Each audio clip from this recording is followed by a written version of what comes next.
Welcome to Talk Cosmos, the show where Sue Minahan and her panel of guests bring you insightful conversations to awaken consciousness for soul growth. Come journey with us through astrology's energetic cycles and get ready to understand your path in the cosmic roots of the stars.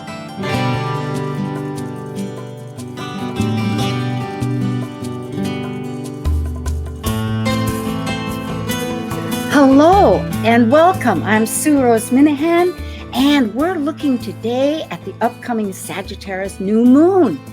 And the title of our show is Helping Chaotic Growth. But the fact is, this new moon really wants to just help guide and nurture our actions.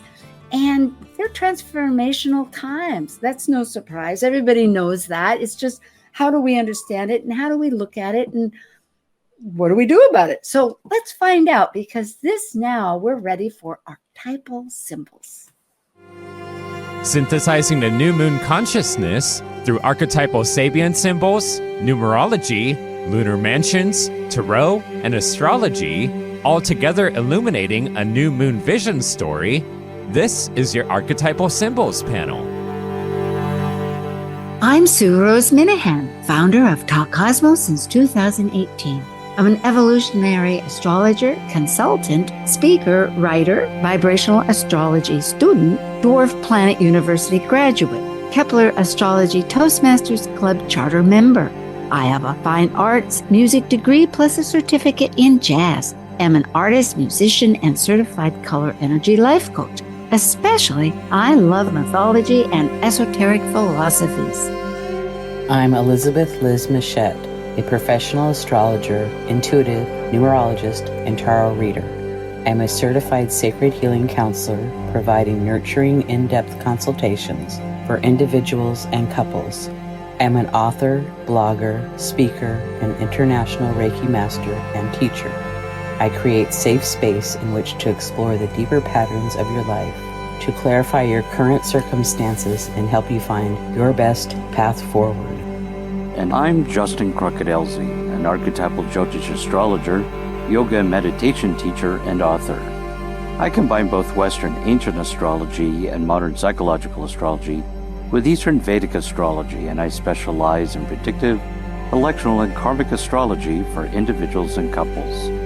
I also do in-depth astrological research into arcane astrological concepts, focusing on the mystical, occult side of astrology. Eleanor Roosevelt once said, "Yesterday is history, tomorrow is a mystery, and today is a gift." And that's why it's called the present. Yes, the present is where all power is, isn't it? Making choices in the present. Hi, Justin, and hi, Liz. This is great. Hey, how are you doing, ladies? Good to see you. It is. How are you there, Liz? Good? Good. It's great to be back. Yeah. Wonderful. Well, we're expanding. We're happy. We're getting ready for the new year, but here we are in Sagittarius. Such a dynamic, adventurous sign. Let's get started and see what happens. Archetypal Symbols panel. It's a team. It's new moon consciousness, and it's for the purpose of renewing your intentional life choices. And on the team is Elizabeth, Liz Muschett of Light Path, and Justin Crocodelsy at his website, and myself, Sue Minahan at Talk Cosmos. So subscribe, and thank you very much for following us. Numerology. We're going to start with this aspect, this looking at number 9. It's completion. It's the ending of a cycle. And in fact, if we add a few of the astrological numbers, 27, it adds up to 9. Liz, you want to comment? Yes, and how we got to that is the new moon is at 9 degrees, and Juno is at 9 degrees, and Neptune's at 27, and Ceres is at 27. So that's how we came up with talking about the number 9. Yes, and it's completing things to start a whole new cycle, to begin again. And new moons are about new beginnings. So they resonate with each other. Justin? No, I think she's got it covered. Okay. It is a composite of this archetypal energies. And I think through our talk, you're going to see that the idea of Juno, of our relationships, our marital, what we align with, and the vision and the nurturing, it's all combined in this cycle of one ending and how do we transport it to the next. We also look at the archetypal meaningfulness. It's mutable. Sagittarius is one of the mutable signs. It's a fire sign. And in astrology, it's ruled by Jupiter. Now, that was a real morph of words. It was Jupiter and Zeus, the Greek word, which I think people with Greek history are aware of. It's growth. It's a sage. It's our belief systems. It's a seeker. It's adventurous. Liz? Absolutely. And it's like higher learning, philosophy. And then the shadow is overconsumption, fast assumptions, and reckless risks taking. Because it grows anything it touches. So it can be excess of something. It's just something to remember, but it's a bountiful time.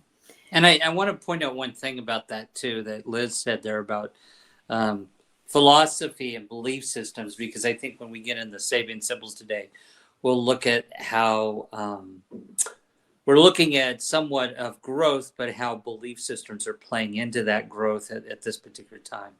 A vital, energetic addition. Thank you for identifying, both of you, that focus, because I think of belief systems as a hallmark.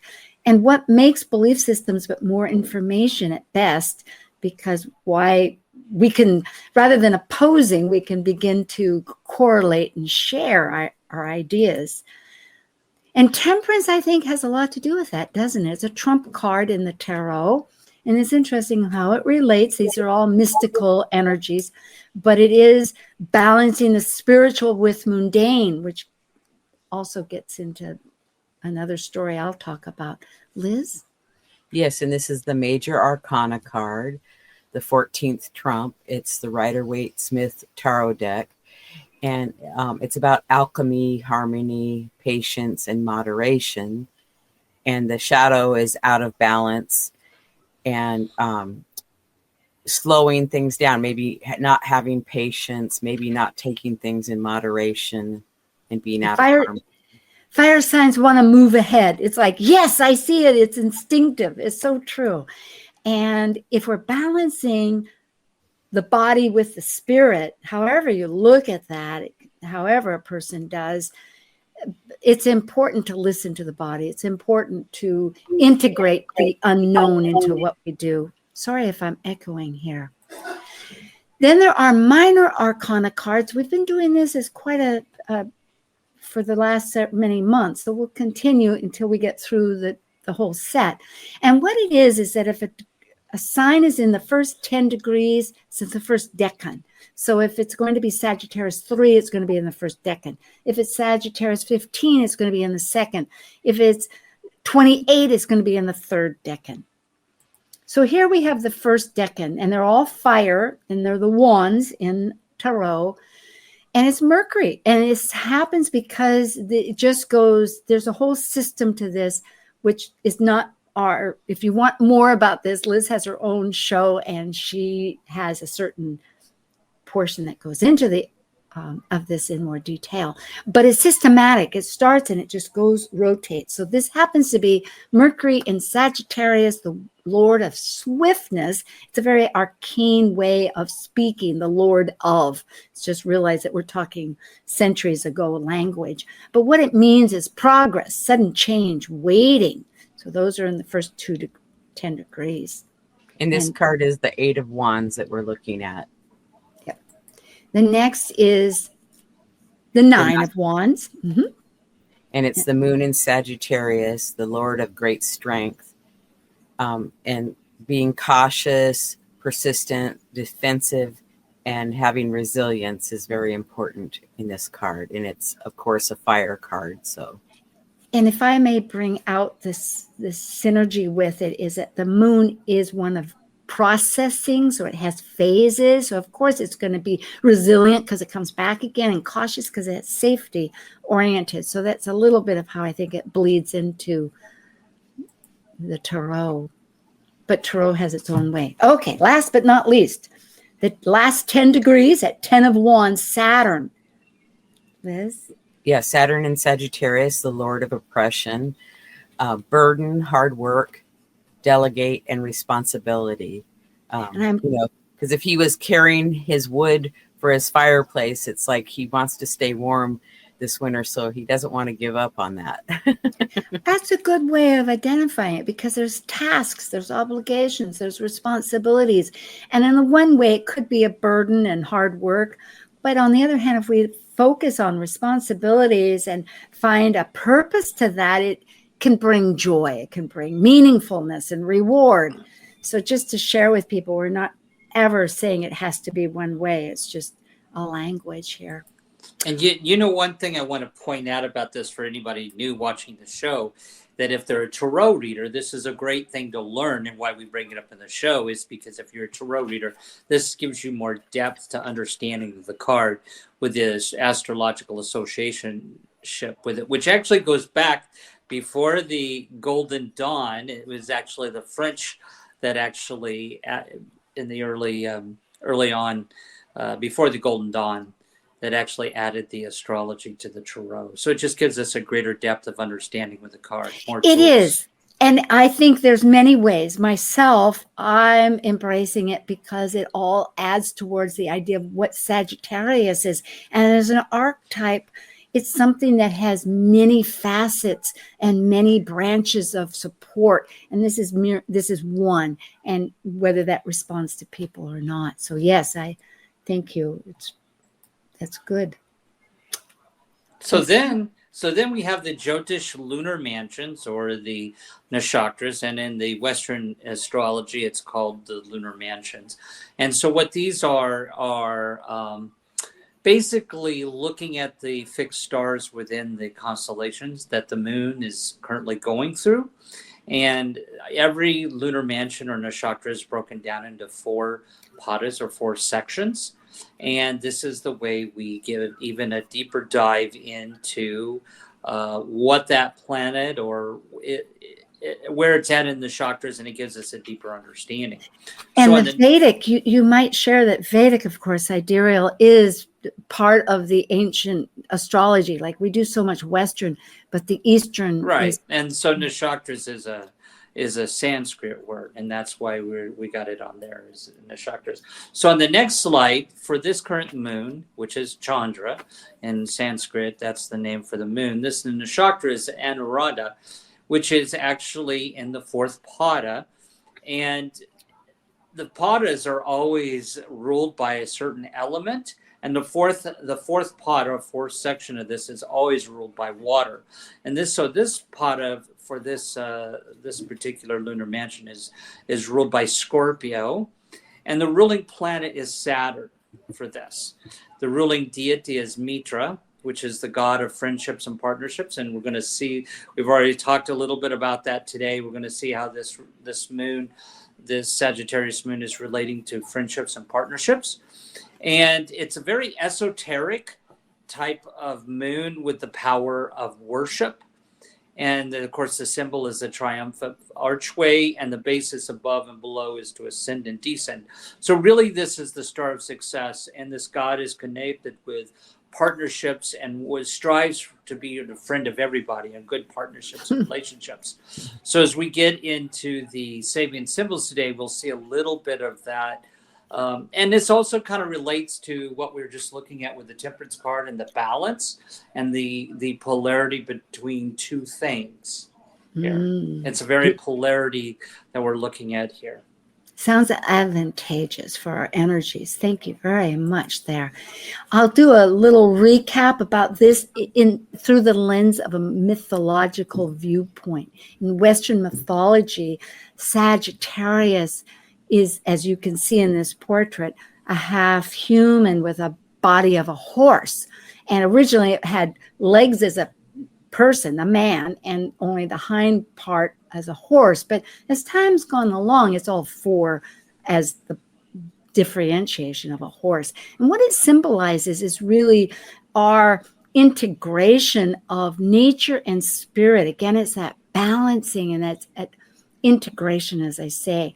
Back in Grecian times, with civilization evolving, there was such violence that the Greeks separated themselves from looking at the animals. As you can see, the goddesses and gods are usually all of a personage. In the story, Chiron, there are various Chirons. Well, there are not various Chirons, Sue. Sorry about that, folks. There are different kinds of centaurs. And Chiron himself was the child of Saturn. Most interesting, along with the Nakshatra, because the others are the grandchildren. They're really children of Ixion, who is Pluto's brother. And Pluto in mythology is one of the brothers along with Jupiter. Here, anyway, Saturn is a Titan god. And I know for newbies that might be a lot, but there are these distinctions, and for good reason, as one learns more about mythology. But here, this Chiron was very knowledgeable, learned, a wise sage, unlike the other ones born of Ixion, the lawlessness, that really couldn't handle their nature. And again, that's an indication of how the Greeks saw the two of it. Chiron had a wound, and in order to being a demigod, to heal that wound, couldn't die. He couldn't heal that, although he taught all the great masters and the great heroes, and exchanged his life for Prometheus, that actually gave humanity fire and was being punished for that. How can we look at this? Perhaps that there's balance and harmony, like temperance, perhaps in the sense of completion of our nurturing.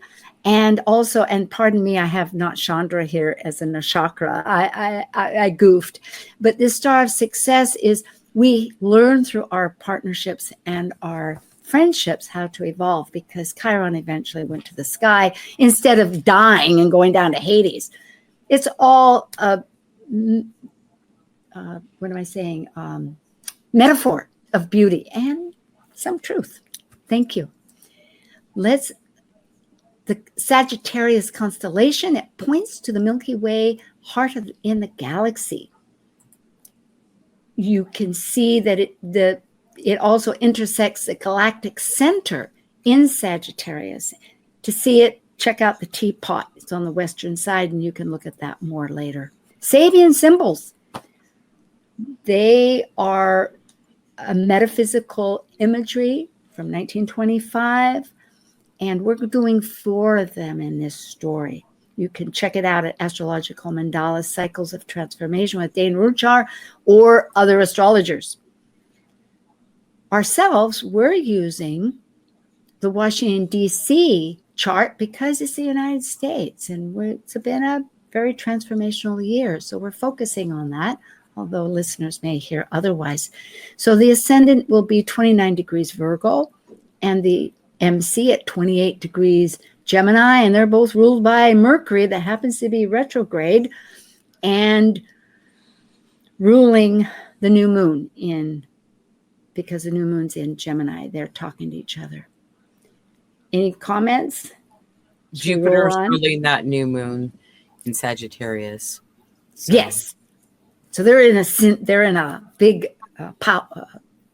talking forum. Okay.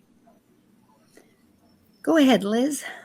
Okay, so we're going to start with Virgo 28, a bald-headed man who has seized power, the sheer power of personality in times that call for decision.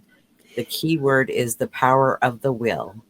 And the present one is actually 29 degrees. It's a seeker, very Sagittarian, after occult knowledge. And it's reading an ancient scroll illuminating his mind. So it's root knowledge. Go ahead, Justin. And of course, the one that we're moving towards is Virgo 30. It's totally intent upon completing an immediate task. A man is deaf to any allurement, and this is where we see the conquest of illusion. And one of that, because there's always a difference, like which is a Sabian and which not. It could be the present and it could be rounded off. But looking at this whole story, it actually moves into the next sign because it's only 30 degrees in every sign. And therefore, it would be a collection of perfect specimens, biological forms, looking at a butterfly, the beautiful wings, but in the body, there's a dart. But the idea is that the immortal is made sacred.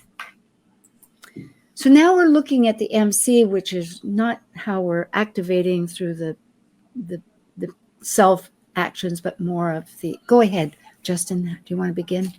Yeah. So I think what you were trying to say is we look at the ascendant is how we're moving forward into this new moon, and the MC is kind of the higher goal, or what, the pinnacle of what we're trying to accomplish here with it. So we always look at the ascendant, the Sabians with the ascendant first, and then the MC. And so the ones for the MC starts with what's coming into what the MC is trying to express is Gemini 27 degrees, a gypsy emerging from the forest wherein her tribe is encamped. So here we see her reaching out towards participation in a larger whole, and we see the keyword is polarization. And for the present, the actual degree, which some think of it as a Sabian, others kind of round it off, we're looking at the whole picture, it's through bankruptcy. Society gives to an overburdened individual the opportunity to begin again, regeneration.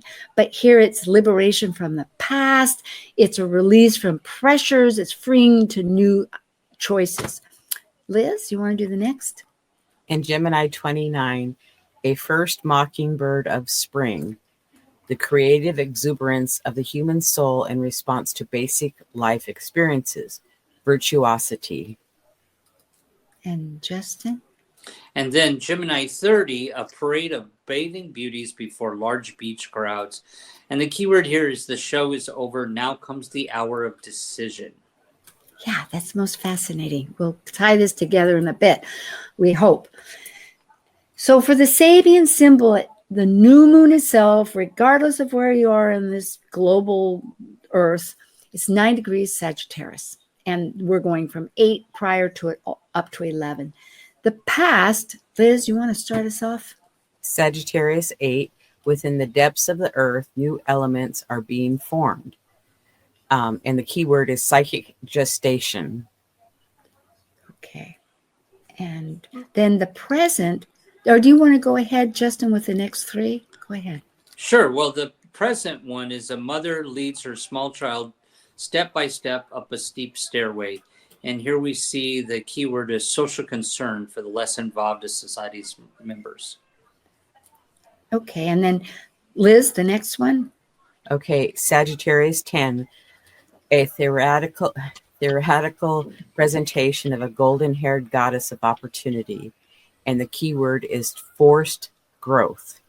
Yeah, it has a lot to do about dramatizing greatness when, that we do have motivations, ambition. It's kind of an intriguing metaphor here. And the future beyond all this is Sagittarius 11. In the left section of an old archaic temple, a lamp is burning and it's shaped like a human body. So it's the idea that there's returning modern thinkers to the body to balance this stress of becoming overly mental, in our intellectuality and objective consciousness. So the key word is relying upon organisms' responses, when you meet challenges. We're reviewing now the whole of keywords to try to bring together with that. I can read them off, but then if you each have thoughts, please share them. So the ascendant would be, this is for the Eastern time, 29 Virgo, power of the will, root knowledge, conquest of illusion, made sacred. Liz? You want me to do the next one? No, well then, Justin, What do you think about that one? Just, integrate it. Or anybody that wants to integrate it. Justin, maybe? Being balanced with your will and having the knowledge to move forward and accomplish your goals and make it be something that's sacred in the process. I like that. And I would Mhm. say, I was something just to same along the same lines of that is that, as we move forward into this, is keeping that will and relying on our own intuition and looking for truth with the conquest of illusion. And of course, though, be careful of not looking for something perfect, because that Libra is 0 degrees, but something that's of value. Beautiful. It is in listening to that inner, yes, indeed, the balancing, remember, of our nature and spirit. The key words for the MC, medium coli, as it's actually called in Gemini, getting towards both of these are at the end degrees, ruled by Mercury. It's repolarization. Remember, both Mercury is in retrograde right now, too. Liberation from the past, virtuosity, and the show. The show's over. Right now is the hour of decision. Either of you want to come up with some interpretation? Go ahead, Liz. Finding a new balance or reorganizing and liberating from the past or letting the past go to move forward. And, the past is gone. And so it's like now just to begin again and start over. Right. Like we're starting with a new station here. We're expanding. We're doing the same thing, but we're incorporating in order to make it real. Yes, Justin. Go ahead. No, I agree. I couldn't say it any Well, better. then how about doing the last 4? So we for the new got moon? psychic gestation, social concern, forced growth, and relying upon orgasmic responses in the body. So this one, to me, I think is what this new moon is talking about. And this is kind of coming from what I've seen in people's charts when we look at these and what it plays out in particular things. Psychic gestation means really kind of incorporating the lessons we've learned so far. You have to really incorporate them into your psyche, into your, really, how we say, swim in it, right? And as we move forward, keeping that social concern for others in our society, and that we are going to go through some forced growth, but listen to our body, listen to our inner, what our body's telling us, our intuition, inner tuition. Yeah, ground and remember being connected with reality and what is right in front of us, the present, right? Right. Liz, further comments? Well said. I agree. Well, we're right on time. We're going to take a brief getaway. Come back. Be with us. This is with Justin Crockett-Elsie and Elizabeth Liz Muschett, myself, Sue Rose Minahan, and it's Archetypal Symbols, the Sagittarius New Moon, leading onward. See you in a moment. While we take a break from this week's edition of Talk Cosmos, let's take a look at this cycle's archetype. We are currently in the Yang period of Sagittarius, ruled by the largest of all planets, Jupiter, the Roman god, or Zeus by the ancient Greeks. By leaving a cycle based on power and powerlessness of life and death and regeneration, involving committed relationships, Sagittarius energy finds meaning for an expanded perspective and potential for actualization in their search for truth. As a mutable fire sign depicted by the centaur, Sagittarius is adventurous and seeks the beyond. Sagittarius travels to far places, physically and mentally, to find the truths of life. This is Martha Norwalk, every Sunday morning, beginning at 9 a.m. Thanks in part to Natasha Venter at intuitiveclarifications.com, we cover the world of animals. This week, December 8th, it's BEST, Bioenergetic Synchronization Technique, Neuroenergetic Balancing, Rasmussen Reset, and Energy Code Sunday. Dr. Nels Rasmussen and Sister Linda Rasmussen join us, and together they can help you or your animal friends with emotional, behavioral, or physical issues. Hope you can join us and plan to call in for your free remote treatments. Martha Norwalk's Animal World, Sunday morning, 9 a.m. to noon, right here on Alternative Talk, AM 1150. Talk Cosmos brings insightful conversations to awaken consciousness for the soul growth with hour-long programs every Sunday at 1 p.m. Pacific on KKNW. Talk Cosmos weekly programs are also available to watch live on the Talk Cosmos YouTube channel and Facebook page. While you're there, make sure you click the like and subscribe buttons so you get the full Talk Cosmos experience. Or if you'd rather listen to the show archives with audio only, the entire podcast collection since 2018 is available on most podcast carriers. And to find out about upcoming programs, sign up for the newsletter at talkcosmos.com. So grab your coffee, tea, or kombucha and enjoy the show. Alternative Talk 1150. Surprise, we're back again. Okay. Again, it's my team people is Elizabeth Liz Muschett at Light Path, and Justin Crockett-Elsie under his name, and myself at Talk Cosmos. Liz, give a brief comment about what you're doing so people will know. Well, I do podcasts on my YouTube channel, and Justin joins me, and we do the monthly astrology forecast, a full moon forecast, and we've been working on a Chiron asteroid series.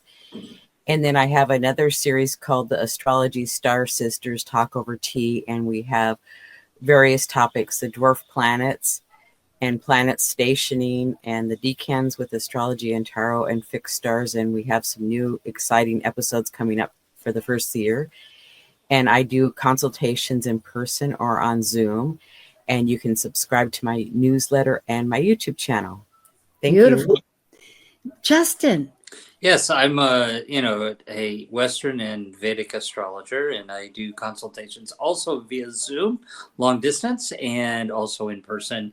And I do several little things on Instagram, and I also do a YouTube show, not only with Liz and wonderful Sue here as well, but I also do one with Michael Bartlett, a New Mexico astrologer, and we do a podcast called The Relationship Guys, where we look at people's relationships. So check it out.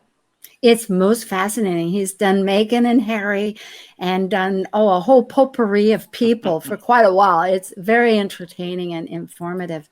And let's bring attention to this wonderful talk that you're doing very soon. Yes, I'm doing a talk for the OPA, the Organization of Professional Astrologers, on how to use the Sabian symbols, what their origin is, what the underlying mystical meaning of them is, and how we can use that to do chart interpretation. So check it out. Yes, and it will be on Sunday the 8th. If you're a member of Organization for Professional Astrologers, it's free. It's automatic. Don't need to register. But if you haven't and you just want to hear it, it's simply $15. And there's a link here, or else look into it. Myself, yes, I am on Liz's Astrology Star Sisters, and we have a dwarf planet series. I'm excited. We're going to come up with another one shortly, and just go to my pod playlist.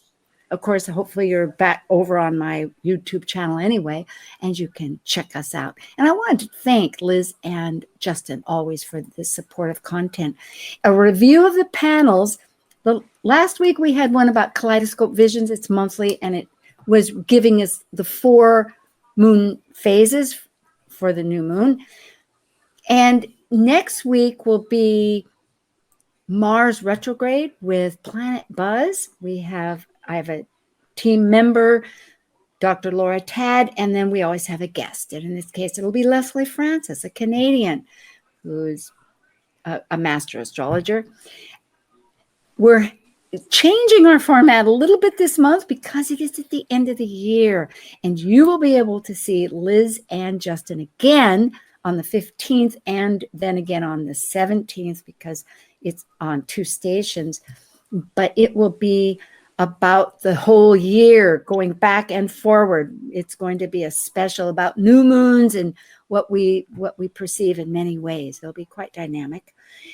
And for the solstice, I have a special that's on every solstice and equinox about vibrational astrology. Linda Barry's a master astrologer, an instructor and a researcher, an author, and she gives a wonderful messages about what you might anticipate to understand the themes, the pattern and themes for the upcoming season. It's always fun to hear. And then we'll have an end of the year special, but I'll tell you more about that later. This particular, well, the new moon, the Earth rotates and it changes depending with wherever you are. Your chart's going to have a different ascendant. But at Greenwich Village, not Greenwich Village, Sue, but Greenwich, London, England. Oh, muddle mouth here.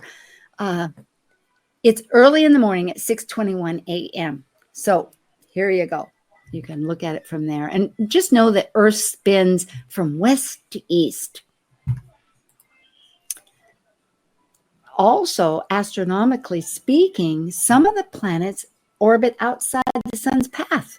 And in that case, we look at it as though they're independently acting out. They are free to do what that sign wants to do as that individual sees. And we call it out of bounds. Ceres, which is about nurturing through grief, that often there's a polarity, there's a plus and a minus with astrology, has been ongoing for a long time. It'll go on until January. Venus, our planet of desire and what we're attracted to, will be until December 3rd. And the moon of our emotions and our roots, our foundation, and what we're really talking about here, the phasal parts of life, will be from December 1st to the 5th. They go in and out. It's going to be out of bounds for 10 years, but it comes and goes. And it'll be the 14th to the 18th. And then it'll be after Christmas at 28th to January 1st. That's a lot of info, but here you can always go back to these slides and check it out.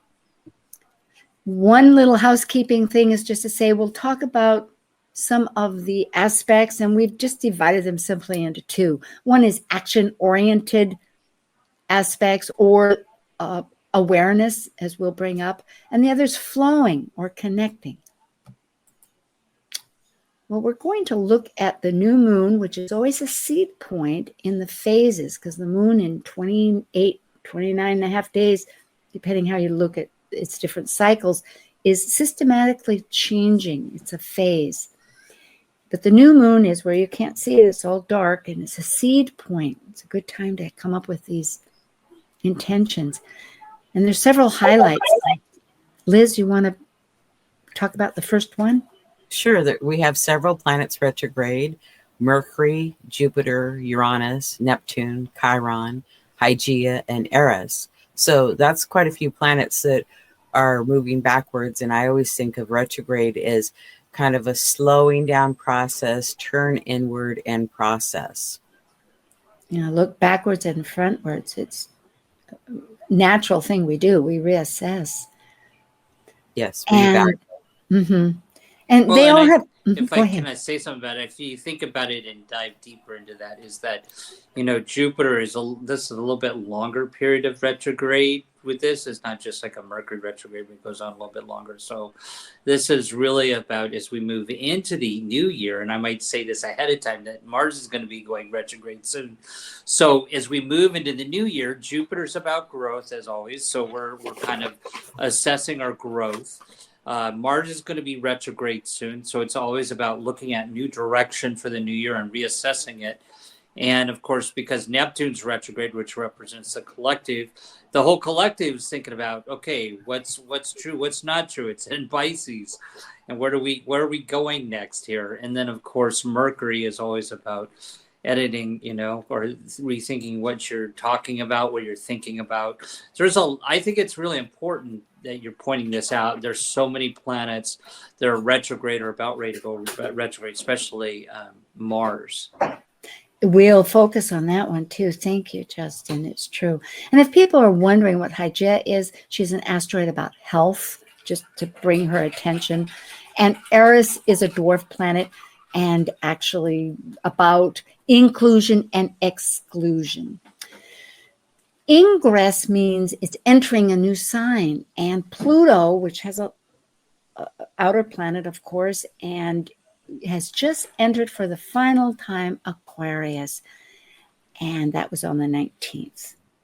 And Pallas Athena, another asteroid, as of the new moon, is entering Capricorn, which is a world point as far as astrology goes.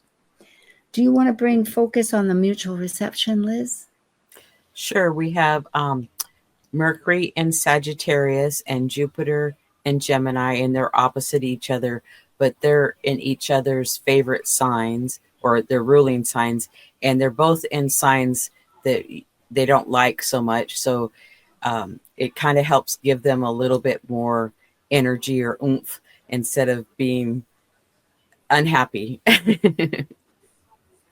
Yeah. Okay, I'll speak then.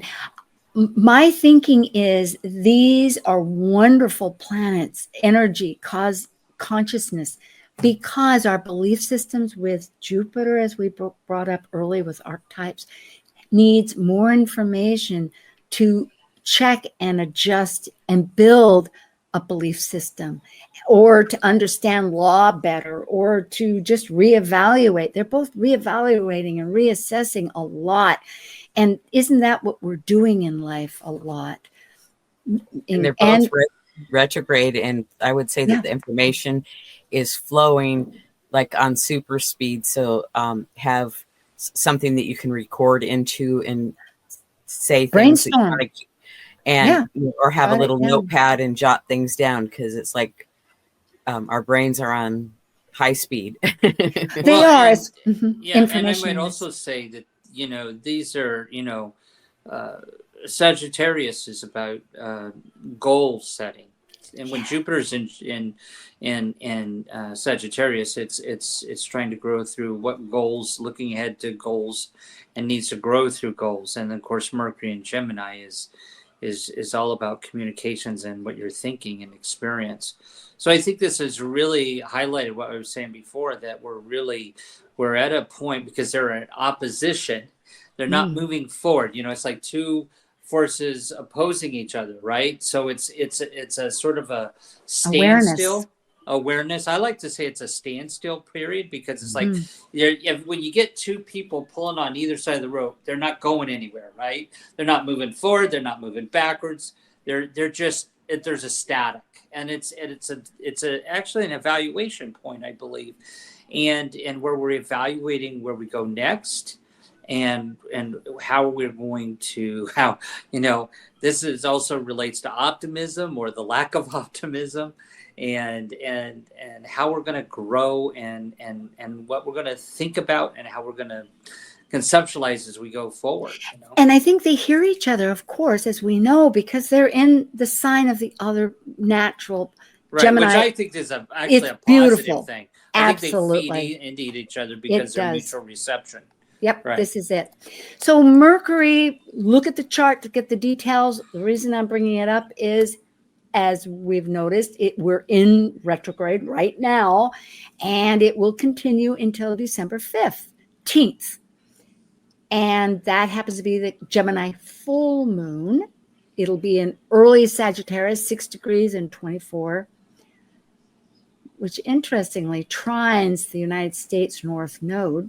So it's kind of interesting. And again, bringing point that we've been pulling at, and that is that Mercury in Sagittarius is in mutual reception. So they're really having a great dialogue. This here focuses on the sun and moon aspects itself. And there's two major aspects that we can really look at that are working. One is a T-square, and that's where the sun and moon is opposing Jupiter of our belief systems, as we might say, and everything it represents. And it's working to get activation with Saturn that represents our responsibilities, our accountability, our what's really essential. And interestingly, the real point of this is that Jupiter and Saturn are at a square the second time this year. They're approaching. This is the first time since 2020. It's a time of whatever it is. Anyway, we're really working on the growth versus contraction. That's the two of them, like how far to expand and what's really necessary, and how are we internalizing all that. Yes, and this is the second time that they've been square, and they'll be square for a third time. So it's like a reevaluation period of like, okay, what in December of 2020 did you set out to do? And what part of that is working and what part isn't? And how do we make adjustments to make it work better?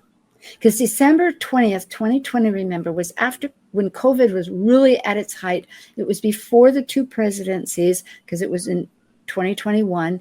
And we kind of overlook where it was, but we've grown a lot since then.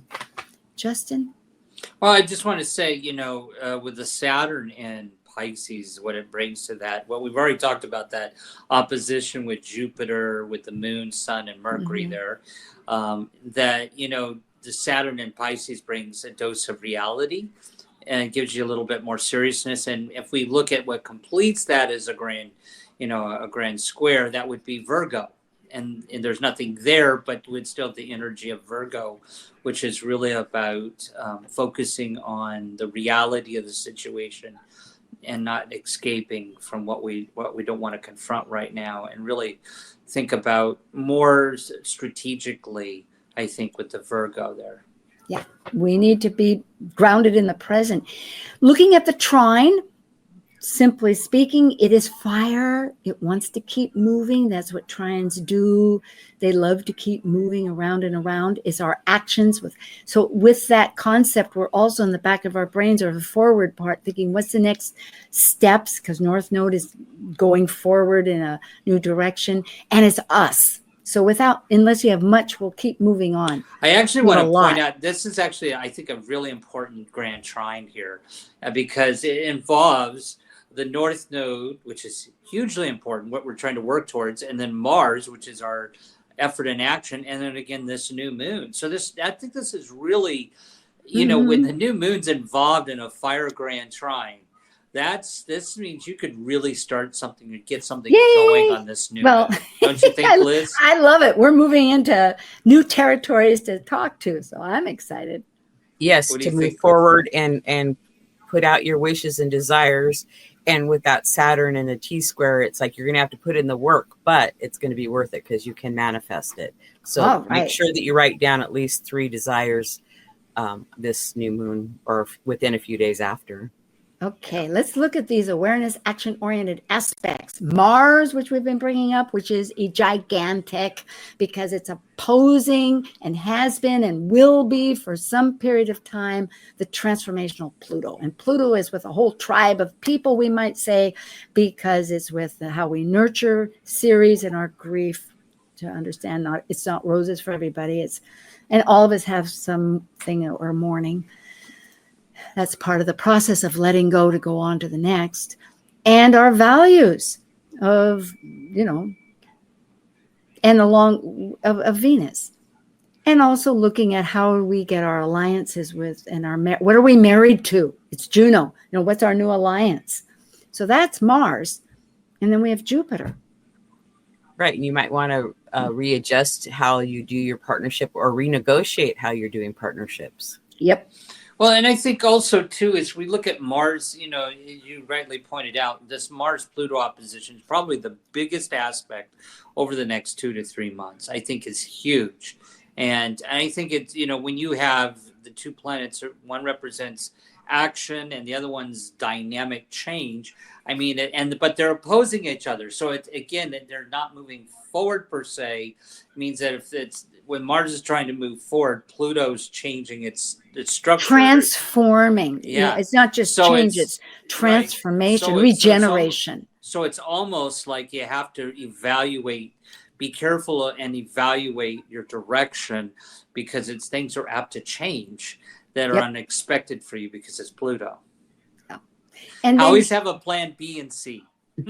Yeah. And then, because we have quite a bit, I want to keep kind of pressing on here. But Jupiter, ready to pivot. Be ready to Yeah, pivot. good. Right, because it is flexible. Remember, it's mutable. This is not set. It can change, and it's okay to change. And that's how we gather. Gemini wants to gather information, and it will gather information. So it's the job here to really assess, which is part of the slowing down process. And Jupiter, that wants to expand there in Gemini, is, of course, as we pointed out, looking, has some real work to do. It's looking at how does that work with us and what's really important. I think we've discussed that. Do you have a comment, or shall we go on? Move on. Okay. Here it is, Mars opposite Pluto, that Justin confirmed is a big mover shaker, because it's going retrograde and doesn't usually do that. Mars is probably usually pretty quick. However, here it's going to be over a period of 7 months, not during its retrograde. But in astrology, we look at the degrees leading up to it, then the period of the retrograde, which happens to be December 6th all the way until February 24th. But it goes through 2 signs. It begins with Cancer, which is somewhat like, I think, earlier on about the moon, the Chandra moon, wanting to protect and look at security. If I have that right, do I have that right, Justin? And then it goes into the manifestation of Leo, like, okay, fine, I think I understand it. This is who I am. Oh dear, did that work? Now how do I, protect myself? What's the next process? Absolutely. And we can go on to the next slide. Okay. Thank you. All right. The flowing connective aspects. Grand trine. And we already talked about that fire grand trine. And then there's a mini trine or talent trine between the outer planets, Pluto, trine Uranus, and their sextile to Neptune. But then we have Ceres and Venus really close to Pluto. So they're part of that talent trine. And this talent trine with outer planets is going to be active for several more months, like the Mars opposite Pluto. So like we have these dynamic planets, I think assisting us to make the changes we need to make. It's helpful right now having that with Pluto of transformation series of how we're going to nurture ourselves, and Venus through what values, because they don't stay with this talent trend all the time. I know you're going to say something, Justin. Go ahead. No, I think Liz covered it well. All right. Well, we have a few moments that we can begin to think how this all pulls together with curiosity, isn't it? It's a quest for wisdom on untamed grounds. That's by Wes Fessler. He was a sports hero back in 1928. He was a coach. I have a chart for him next to show a little bit about those people that are interested. He was an eclipse person. He was born on an eclipse, or day after. So it's very dynamic. But what a wonderful quote. Yes, that's a good quote. I like that, about Sagittarius, adventure and quest for truth. That's so true. Yeah. And this is really just to tie ourselves up here, Justin. We've got 3 minutes to talk about what does this all mean to us? Where are we all going? What's it all based on? Well, I think it's good to go back to the Sabian symbols. It's really kind of what the sort of the bottom line is today, and what was around that. We're in a period of growth, and to listen to our bodies and our inner voice and our inner intuition as we go forward. Absolutely. And integrating that part of our nature and the spirit by listening to ourselves rather than external things, realizing that we are a healer and a strength within ourselves. And we can get to that galactic center, the wholeness of our existence, of what means meaningfulness. Right. We're all moving forward. Yeah. Here, I'll show you this chart because I was curious, like, who was this person? But he's a great sports person. I know that he was a 3-star and a 4-star, and he was a coach, Phi Beta Kappa, a brilliant person. And and he was an eclipse person, right day before there was an eclipse at 6 degree Cancer. But how that relates here, if one even looked at it, and for those that want to love astrology can look at this a little more clearly, because Mars was at 25 degrees Cancer, which will be part of this retrograde that we're experiencing. And I just want to thank people for joining and signing up for Talk Cosmos. And there is a playlist. So let's talk for a moment. We have a few seconds. Well, and people should tune in about next week for your show on Mars. And then Justin and I are going to do a show on Mars on my channel too. So there's lots of information. There is indeed. And then we'll be back on the 15th. So I thank you very much. We look forward to these expanding times. Yes, getting down to the nitty gritty. Blessings. Have Until a great next Thanksgiving time. too. All right. Thanks. Thanks, Okay. Sue. Thanks, Liz. Or it was a Thanksgiving. That's right. Well, on to the next. We're in the season. All right. See ya. Thank you for joining an insightful conversation on Talk Cosmos, the show where Sue Minahan and her panel of guests awaken consciousness by connecting soul growth patterns with astrology's energetic cycles. Be sure to tune in next Sunday, 1 p.m. Pacific Time, to continue your journey through the roots of the cosmic pathway.